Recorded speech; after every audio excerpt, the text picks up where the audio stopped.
Thank you so much అన్న. గురించి start చేసేటప్పుడు వచ్చిన ఇన్సిడెంట్ చెప్పా. ఈ సినిమా చాలా చేసినప్పుడు శ్రీకాంత్కి, ప్రకాష్కి, రవికి అందరికి అప్పుడు క్యారెక్టర్ ఇచ్చి నాకు చిన్న క్యారెక్టర్ కావాలి అది చేయని చెప్పి వెళ్ళిపోయాడు. సో అందుకని పదకొట్టి అర్ధరాత్రి 12 ఫోన్ చేశాను. అరగంటలో మేము ఇక్కడ రాకేజ్లో షూట్ చేస్తాం. హాఫ్ అన్ అవర్లో అంటే నిద్రపోతాడు పాపం. ఏం చేస్తా తెలియదు రా అంటే నా క్యారెక్టర్ అని పెరిగిందా పెరగలేదు, అలాగే ఉందా వచ్చి పొద్దు రోజు చేసే పాపం. So thank you sir. ఇప్పుడు చేసిన ఒక సీన్ కూడా అద్భుతంగా చేసి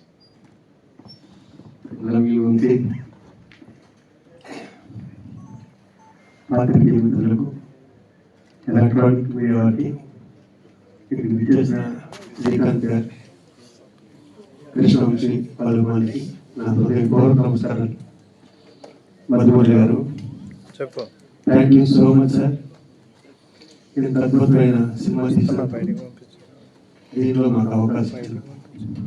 ఇక్కడ వేదిక మీద ఉన్నందరూ నా ఫ్యామిలీ మెంబర్స్ ప్రత్యేకించాలి. మా బావ శ్రీకాంత్, అలాగే more than my brother Vamshi. Vamshi ఏ రోజు నేను లేకుండా సినిమాకి, అలాగే కృష్ణవంశీ అనే వ్యక్తులంటే శివాజీ అనే వ్యక్తి కూడా ఎంత కెరీర్ ఉండేది కాదు.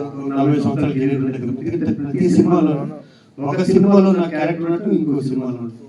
నిన్న కాక మొన్న 1 month బ్యాక్ మొరాకి పండుగ చేసుకున్నాం. ఇప్పుడు పండుగ కర్గం పండుగ. ఈ సినిమా గురించి ఆయన చెప్పారు. ఆయనతో వంశీతో ఎన్నో అనుభవాలు. ఆయన ఏదన్నా చెప్తే అంటే ఆయన ఆ వ్యక్తిని సాటిస్ఫై చేయడం వల్ల చాలా కష్టం. చాలా కష్టం అంటే సముద్రం సినిమా అనుకుంటా. శ్రీహరి, రవితేజ, నేను పరిగెత్తా ఈ రోజులకు సాటిస్ఫై చేయలేదు. నువ్వు లేట్గా పరిగెత్తాలంటే ఇప్పటికీ కూడా అన్ని సంవత్సరాలు అయిపోయింది సినిమా. అందుకనే తన సినిమాలో మాకు పేరు రావడం మెయిన్ కారణం ఈ కర్గం సినిమా కూడా ఫస్ట్ నేను చేయని చెప్పా. వాళ్ళందరికీ 2 రోజులు ఉన్నాయి, నాకు 1 day 2 day అని. లాస్ట్ ఫోన్ చేసి రమ్మంటే ఇంట్రెస్ట్ లేకుండానే వచ్చాను. కానీ నేను చేసిన 500 సినిమాలో నాకు గుర్తుండిపోయే సినిమాలు 2. ఆ 2 కృష్ణవంశీ సినిమాలు ఒక్కొక్క రోజు చేశాను. ఒకటి మా అమ్మ పేరు రాజారమ్మ అంట. ఇప్పటికీ నన్ను అడుగుతూనే ఉంటారు ఎక్కడికి వెళ్ళినా కూడా. నిన్న కాకుండా ఏదో తెలంగాణ అవుట్డోర్ వెళ్తే అక్కడ అడుగుతున్నారు, సార్ మీ నాచారమ్మ డైలాగ్ నాకు చాలా ఇష్టం సార్.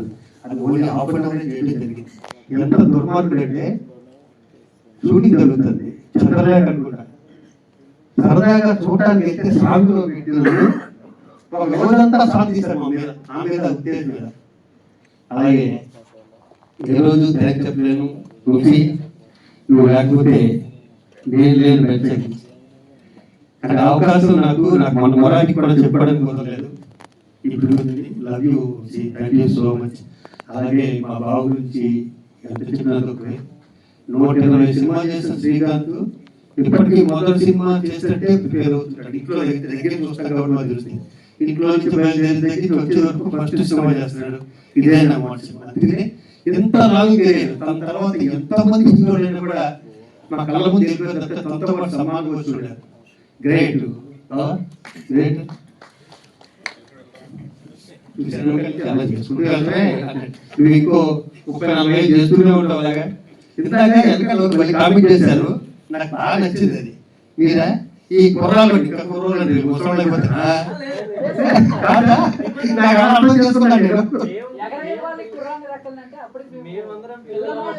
పిల్లలా మీరు పిల్లగా మీ ముసలి ప్రత్యేకించి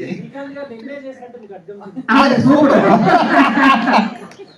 సూపర్. ఇక ఆఖరి ఒక మాట, వంశీ అయితే అధ్యక్షుడు అంటే తెలుగు సినిమా ఒకటి దాంట్లో నేను అది తమిళలో చేశాను. తమిళ హీరో పార్టీమాన్ అనుకుంటాను. అంతపురం తెలుగులో నేను లేను, తమిళలో నేను పెట్టాడు. పెట్టి లిక్కి సుందరం తెలుగులో అన్నాడు. అది ఎవరితో తెలుసా? పార్టీమాన్ అది దగ్గర చేయించాడు. మళ్ళీ ఆయన నేను మొహమాట పెట్టుకోవాలి కూడా సంజయ్ గారితో ఈ మాట ఎందుకు చెప్పారంటే, తను ఏం చెప్పినా చేస్తూ 2 సంవత్సరాల్లో చేస్తూనే ఉంటాం. వంశీ మళ్ళీ సూపర్ డూపర్ కొట్టాలి, ఇలాంటి ఫంక్షన్ చేసుకోవాలి. Thank you Vamshi, love you once again, thank you. ఈ సినిమా త్వరలో రిలీజ్ అవుతుంది 18th. మళ్ళీ ఫస్ట్ టైం నేను అందరికీ దీంట్లో పనిచేసిన అసిస్టెంట్ డైరెక్టర్ అందరికీ all the best. Thank you, love you all. Thank you sir, thank you.